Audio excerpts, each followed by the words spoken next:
Hello and welcome to today's video. Now I thought it was about time I showed you some of the, well, not some of them, all of the films I've picked up lately. The Blu-rays and DVDs I've been buying recently. So let's get going. So the first one I've got to show you here is a film I picked up yesterday actually in Asda. It cost £4. It's always been a favourite film of mine because I used to own some of it on Super 8 film because I used to have like a cinema set up in me house where I used to live, where I used to show Super 8 films with a projector and stuff, like a film projector. And back when they used to release films on Super 8, more often than not they released the films sort of in an edited format, so you could buy like big blockbuster movies, but they would be like edited down to like 20 minutes or half an hour. And some would come on one reel, some of them would come on two reels, and you had to splice them together if you wanted to play them all, in one piece, in one go sort of thing. Anyway, I used to have this one on Super 8, and it was a half an hour version I had. It was on two reels. And this one stars Paul Newman, and it's this one, which is Slapshot. It was made in 1977, and it's about an ice hockey team who are having all sorts of problems because basically nearly every time they go on the ice, instead of playing ice hockey, they end up fighting with everybody, like punching each other's lights out and stuff. And then it comes to a point where things aren't going so well, obviously, and the team sort of goes up for sale, and of course the team are not happy about that, and neither is the coach. So it causes all sorts of mayhem and stuff, during the film and stuff. But it's a really good film. It's very entertaining, and there's lots of fight scenes and comedy and stuff. And Paul Newman's really good in this, as per usual. And it actually features these three brothers who all kind of look similar to each other. That's those three at the top there. They've all got glasses on and sort of longish hair. In the film they're called the Hanson brothers. But I believe in real life they're actually called the Carlson brothers. But they developed a nickname for some reason, and they decided to call themselves the Hanson brothers.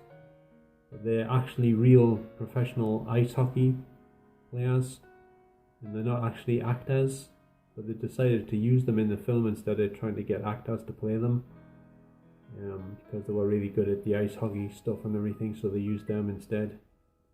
But they turned in good performances. They stole the show in some of the scenes, to be honest. And here's a shot of the back which has some decent pictures on the back there from the movie, as you can see. And the team in the film are called the Chiefs. I forgot the full name. It's the name of a town goes before the name Chiefs, but I forgot what the name of the town was now. But anyway, that's Slapshot, and this is on the Universal label, but this is actually on another label on the DVD called Final Cut Entertainment. It's been re-released. It used to be just on Universal, but now it's on Final Cut here in the UK. And you can actually get this on Blu-ray, but you have to import it from the USA, unfortunately. And the Blu-ray is more than twice the price of this DVD. And the picture quality is still really good on this DVD because it's taken from a remastered version of the film. So the quality is really good, Obviously not quite as good as what the Blu-ray will probably be, but it's not too far off, And the sound's in 2.0 stereo sound. Hasn't got any 5.1 remix or anything like that. But it's good enough for the film, You don't really need anything else. So anyway, that's Slapshot with Paul Newman. It also features an actor called Strother Martin as well. He's a good actor. He's really funny in the film as well. Anyway, on to the next one here. This one I got a few days ago. from Music Magpie. And this one is a comedy film from the 60s, I believe, starring Dirk Bogarde.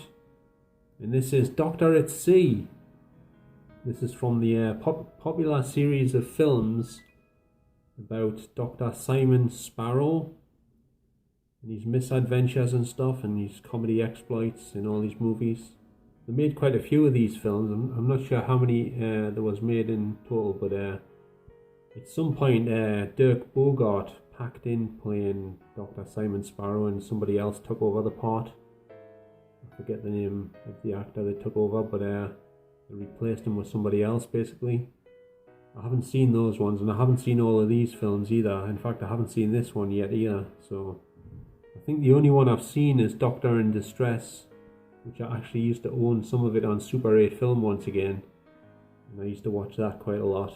It wasn't the whole film, but it was quite a bit of it. I think I had 3 or 4 reels from the film, and I think 1 reel was missing or something, the middle reel. But it was still okay to watch, you know. But anyway, this one also stars Brigitte Bardot, who, if you don't know, is a popular French actress who was big in France and around the world. I believe she was also a model as well, I think. I'm not 100% sure, but I think she was a model. I vaguely remember seeing some documentary like the South Bank Show on television a long time ago, and about Brigitte Bardot, so I'm pretty sure they said she was a model or something. So and this one's on the Carlton Entertainment label, which is connected with ITV, I believe. ITV is a TV channel over here in the UK, but they also released some DVDs and Blu-rays apparently, and this is one of them. And I think this might be the only one of the Doctor movies that was shot in widescreen. This DVD is in anamorphic 16:9 185 ratio widescreen. So that's one of the reasons why I bought it actually. I did want the box set, but the box set obviously is a little bit more pricey than buying them separately. Well, if you buy them all separately, it'll probably cost you more. But I couldn't really afford the box set at the minute, so I just decided to get this one. But I think all the rest are just in full screen, you know, 1:3 ratio. Academy ratio, I think it's called. I think that's what it's called. And anyway, here's the back cover of this one. Like 3 decent photos and a sort of whited out, faded sort of pale photo there as well. I think that might be Brigitte Bardot. She usually has blonde hair, but I think in this film she's got dark hair. I think, I'm not 100% sure because I haven't watched it yet, so I'm not sure if that's her or not. But anyway, that's Doctor at Sea, and this one cost us £1.98, I believe, from Music Magpie. Next we have a full-length animated film featuring the voice talents of the late great Adam West and Burt Ward, and you might have already guessed what it is.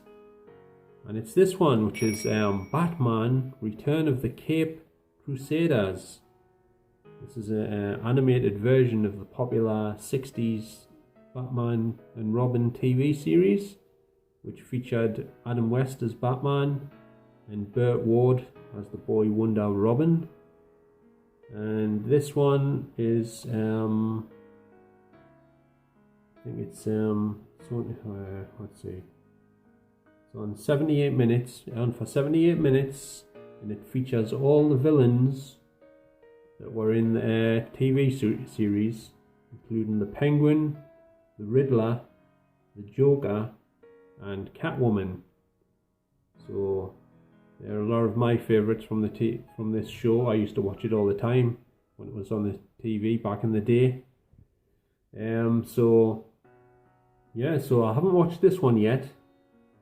I did watch the Batman movie the other day with Adam West and Burt Ward. Batman the movie, that was really good. And it had a different actress playing Catwoman in that movie. It was someone called Lee Merriweather.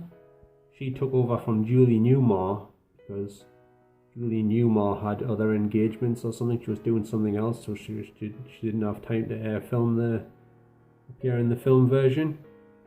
But it was a really good film. And I could imagine this one will be really good as well, because I saw the trailer, and the trailer looked really good. The animation looked pretty good. The artwork looked pretty decent, and it was nice and colourful, just like the TV show used to be.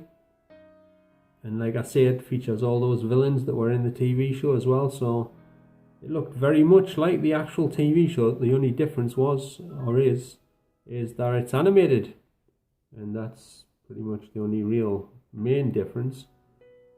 And Julie Newmar also provides the voice of Catwoman in this version as well, so they brought her back for this one. It's just unfortunate that Adam West passed away just a couple of years or so after completing this film, so that was sad. I've always liked him as Batman. In fact, I prefer this version of Batman to the actual movies with like Michael Keaton and the other guy, Christian Bale and George Clooney as well. I mean, I still like all those films, but I think I prefer these Adam West and Burt Ward versions, to be honest. I've always liked these, nice and colourful and sort of like tongue-in-cheek versions. You know, it's like, it's not like really serious. It's sort of like almost like spoofy in a way. You know, everything that they like use, Batman and Robin use all the items, like the Batcopter and like there's a bit in the movie where they lower a ladder down from the helicopter, and it says on the bottom of the ladder there's a sign saying Bat Ladder and stuff. Everything's labelled Bat this, Bat that, and Bat the other, and what have you. But anyway, I haven't watched this yet, so I can't really say what the film was like, unfortunately, but I will get around to watching it. So anyway, that's Batman, Return of the Caped Crusaders. Next one I have here, I got just the other day as well. This one I got off eBay, and it cost a total of £2.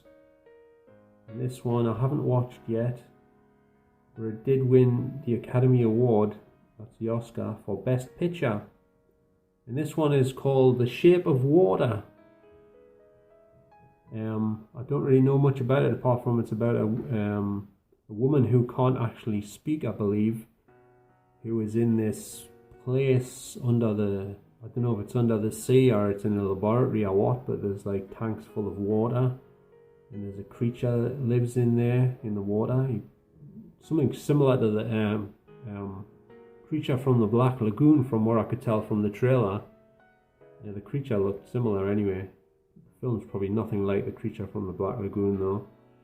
And I think she might fall in love with the creature or something. I think that's the gist of it. I mean, that's what I've gathered from front cover. I mean, she's holding on to the creature there, like they've got some sort of relationship going. So yeah, so I don't really know much more about it, apart from it's got Richard Jenkins in it, and he's in just about every film that's ever made. But he looks different in this one because he usually has not much hair, but in this one he's wearing a hairpiece, so he looks a bit different. He's got a beard, and I think he's got glasses on as well. But he pops up all over the place, he does. You probably won't know who I'm talking about when I mention the name Richard Jenkins, but if you saw his face, I'm sure you'd recognise him. He's in loads of films. And here's the back cover of this one. It's got a slip cover on, but it's another one of them matte finish jobs, which I'm not a big fan of, to be honest, because it feels kind of weird when you pick it up and you touch it and stuff. It's a bit like that sensation you get when people scrape their nails down a blackboard. When you feel it, it feels a bit, like, doesn't feel too pleasant on the hands, on your fingers, I prefer the I prefer the gloss finish ones. Like them a lot better, But anyway, that's The Shape of Water, and I will eventually get around to watching this one as well. And it is in 1:85 or 1:78 to 1 aspect ratio. That's the one that fills the whole screen on your television, not the CinemaScope one with the black borders at the top and bottom, the thick black borders. It's not one of those ones. They don't make many like this anymore. I don't know why, but anyway. So anyway, that's The Shape of Water. Next one here is a remake of a Clint Eastwood film. I like the Clint Eastwood version quite a lot, so I was interested in checking this one out to see what it's like, how it holds up to the original, because obviously it's got totally different actors in it and everything. This one stars Colin Farrell, and it's called The Beguiled. It's about a soldier who's injured during the war, and he gets picked up next to this big house full of nothing but women. It's like a I forget what you call it now.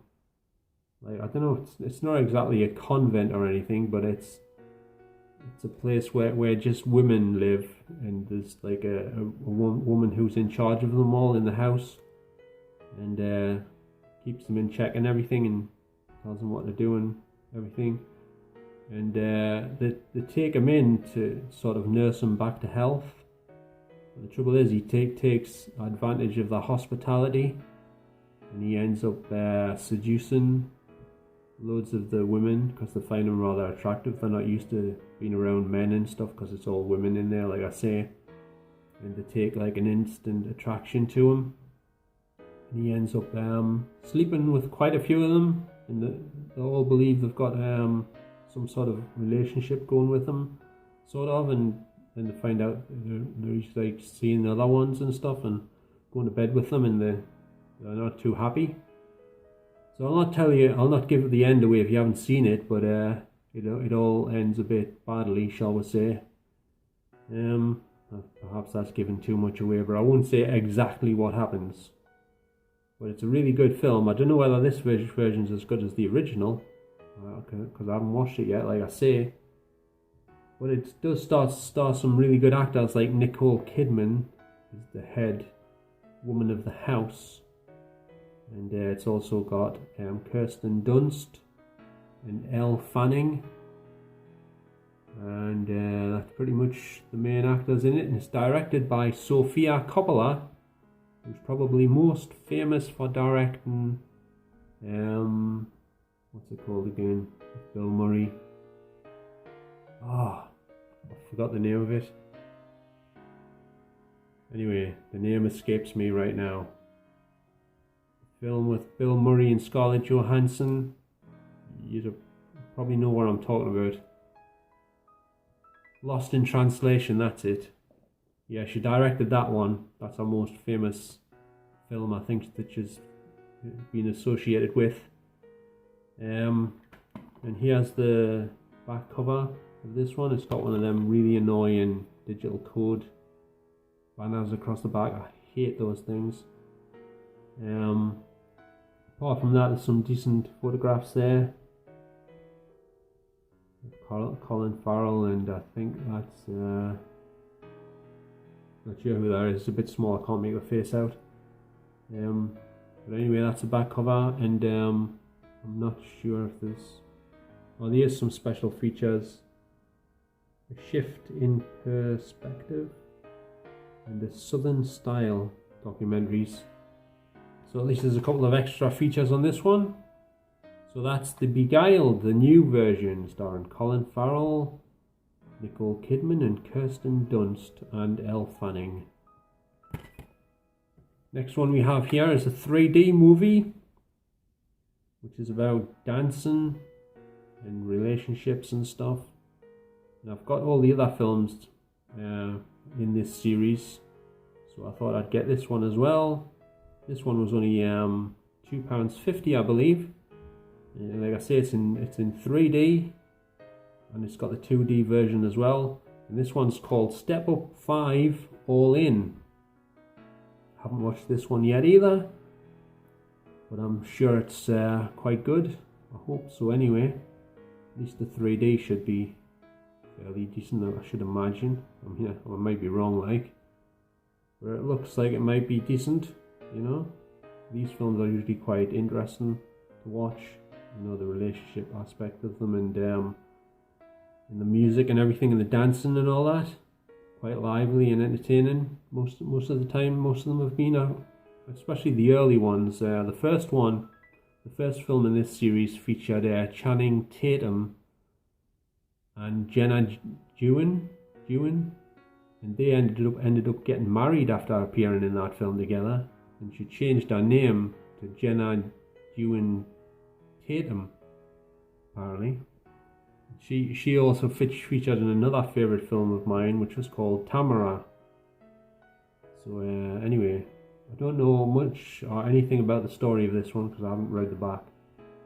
But, here's the back cover, which also had another one of them really annoying digital copy things across the back. Unfortunately, there's a couple of pictures there, as you can see. And this one's on the Universal label. And anyway, there's not much I can say about this one, really, because I don't know much about it yet. I haven't watched it. So that's Step Up 5 All In 3D. Next one I have here is a drama. I'm not sure if it's based on a true story or not, but it's basically about racial issues in the past. I think it's in the 50s or 60s, somewhere in America, probably in the deep south. And this one's called Lovin'. And it's called Lovin' because the guy and the woman in the film get married, and his surname is Loving, but it's also applies to the nature of the film because it's sort of a romantic film about this couple, so it applies, you know, to the film as well. Also, you know, like loving fits, so that loving in name and loving by nature sort of thing. But I haven't watched this film yet. I just got it the other day, and it looked interesting from the trailer. And I got this one for about £2.50 or 40 something, I forget exactly, something like that. And it looked interesting from the trailer. This one's in CinemaScope 2391, I think. And obviously has the usual DTS 5.1 sound and stuff. And it's got some extras on it as well, and a feature audio commentary with the director Jeff Nichols, the making of Lovin', a Lovin' ensemble, Lovin' versus Virginia, and then he said something else there. Virginia, a loving backdrop. That's what you get on there. So there's a fair assortment of extras there. Not too much, but you know, not too little either. And here's the back cover with another one of them stupid digital copy code things across the back. It ruins the covers. I'm glad they're getting rid of these things, the digital copy codes, because they're wiping them out, they're phasing them out. Thank God for that.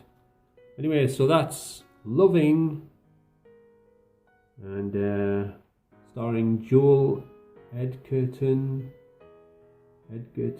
and Ruth Negga. Never heard of her, to be honest. I've heard of him from somewhere, but I don't know where he was in. But anyway, that's Loving. Right, I've got two more here. This next one has a nice glossy slipcover, which I'm happy about. And this one only cost me £2.42. And I've seen this film and it's very good. And it stars somebody called Kumail Nanjiani and Zoe Kazan, Holly Hunter and Ray Romano. And this one's called The Big Sick. It's basically about this comedian. He's a stand-up comedian, and he meets this girl, starts having a relationship with her, and then suddenly she becomes really ill, and she gets admitted to hospital, and he goes to visit her and stuff. But I think she's in like a coma or something. something similar anyway, and if it's not a coma.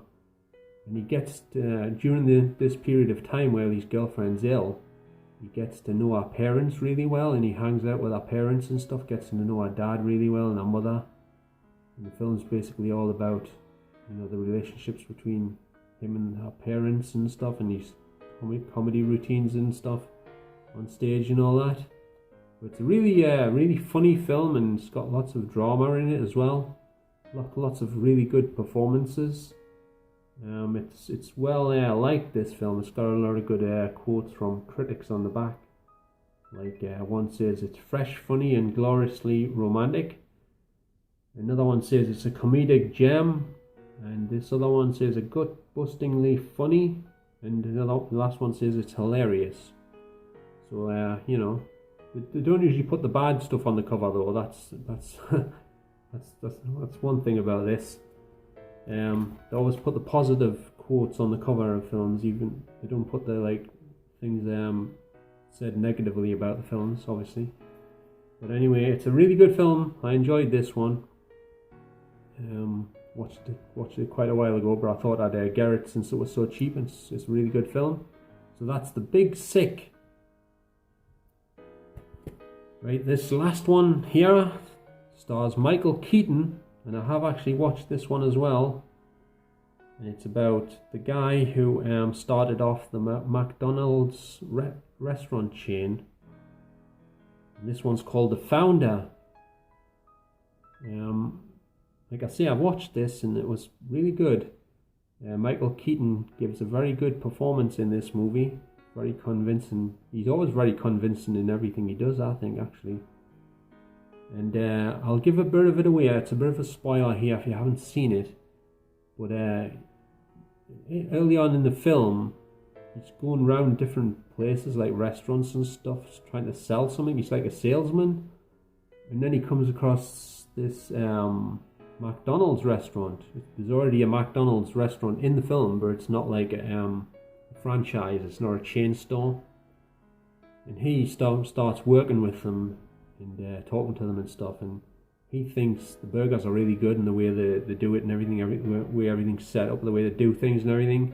And the food's, well, he thinks the food's really good and everything, and he thinks this would really make a good franchise, putting these restaurants all over the country, Anyway, it started off by these two brothers who are actually called the McDonald's.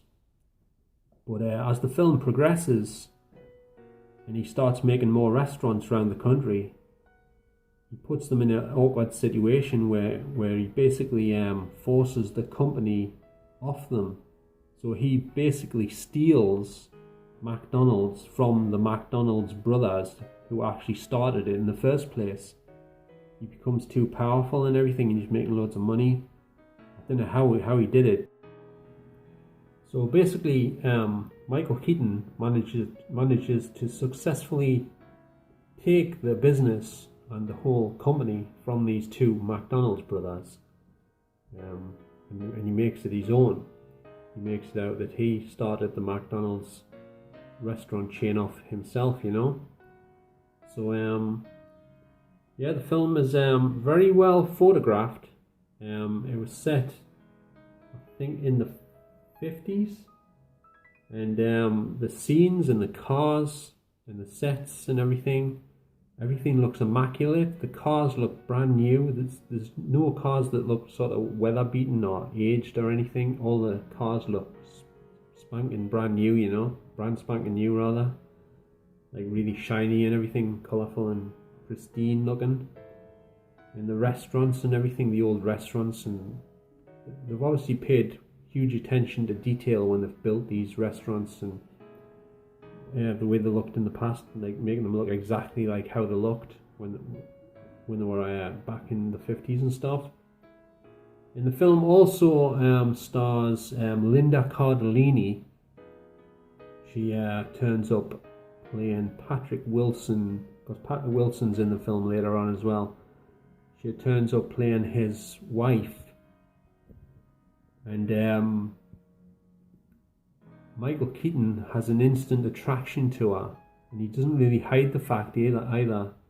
And later on in the film, he actually ends up stealing her as well off Patrick Wilson, so he's pretty good at stealing things off people, basically. So he's pretty ruthless, you know, in the way he goes about things, and he certainly gets what he wants, you know. But when the film first starts off, he's not doing very well as a salesman, but he certainly improves things later on in the film, you know, when he steals the McDonald's company off their brothers and stuff and everything, and steals Patrick Wilson's wife as well, you know. He's certainly come a long way, shall we say, since his days when he was a salesman, you know. But anyway, the film is really good, and if you like McDonald's, or if you like Michael Keaton, you should get something out of this film, I should imagine.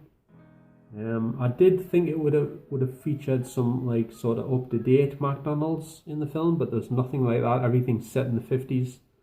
It doesn't really go up to the present, really, I don't think, as far as I can remember. So anyway, that's it. That's The Founder, and this is on Studio Canal label here in the UK, and it's like I say, it's a very entertaining watch.